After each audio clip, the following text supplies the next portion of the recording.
एक छोटा सा परिवार जिसमें माता पिता, बेटा बहू और एक पोता।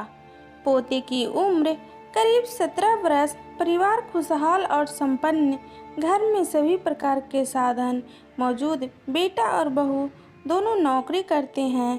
पिता कॉलेज में लेक्चरर और बहू सरकारी स्कूल में अध्यापक। पोते को सभी कार्तिक कहकर पुकारते हैं। कार्तिक बहुत ही होनहार, किंतु उस पर भी आधुनिक उपकरणों का विशेष प्रभाव था।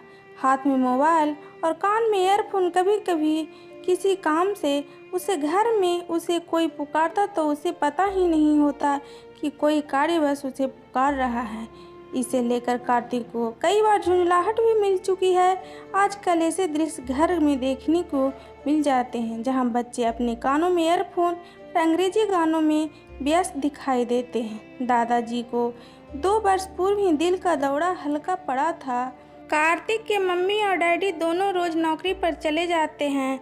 घर में कार्तिक और उसके दादा दादी रह जाते हैं। आजकल कार्तिक की गर्मी की छुट्टी चल रही है, इसलिए उसका ज़्यादा समय घर पर ही व्यतीत होता है। हर समय हाथ में मोबाइल और उस पर गेम और कानों में ईयरफोन पर अंग्रेजी मधुर संगीत लिखना मेरी बाध्यता है, क्योंकि आज के बच्चे के लिए मधुर संगीत अंग्रेजी में ही होता है। दोपहर के करीब 3 बजे का समय था। कार्तिक के माता पिता नौकरी पर गए हुए थे। कार्तिक अपने कमरे में मोबाइल पर व्यस्त, दादी अपने कमरे में आराम करते हुए और दादाजी को नींद नहीं आ रही थी, सो वो हॉल में टीवी पर पुरानी फिल्में का आनंद उठा रहे थे। सब कुछ सामान्य लग रहा था कि अचानक कार्तिक के दादाजी को दिल का दूसरा घातक पड़ा। उन्होंने कार्तिक को कई बार आवाज़ लगाई, किंतु उनकी आवाज़ को सुनता कौन। अचानक कार्तिक को प्यास लगी और वह हॉल में रखे फ्रिज से पानी लेने को आया और दादाजी के अंतिम शब्द कार्तिक सुन घबरा गया और दादाजी को संभालने की कोशिश करता। तब तक दादाजी इस दुनिया को छोड़कर जा चुके थे। कार्तिक ने माता पिता को फोन कर सूचना दी और वे भागते भागते घर आए। घर में दादाजी की जीवित न पाकर वे बहुत दुखी हुए।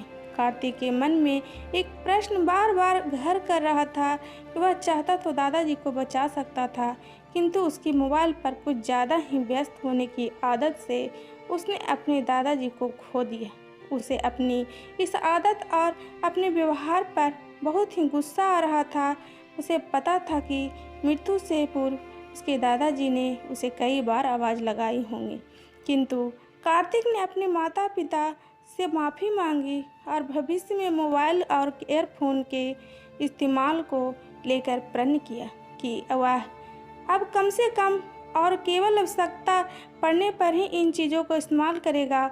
उसे अपने किए पर अफसोस हो रहा था।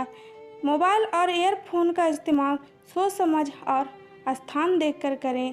दोस्तों, इस वीडियो के बारे में आपका क्या राय है, कमेंट करें, लाइक करें। दोस्तों, वीडियो देखने के लिए धन्यवाद।